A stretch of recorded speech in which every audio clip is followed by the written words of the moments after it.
In this video, you will see how to use the click keyword in Avo Assure to automate the clicking of screen elements when automating SAP application and processes. Make sure to have a test suite created for the SAP project.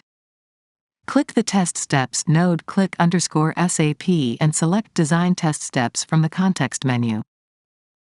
Click the plus icon on the top pane to add a new step.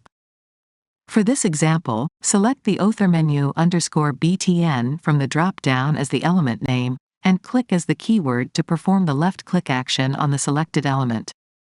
Once done, save the designed test step.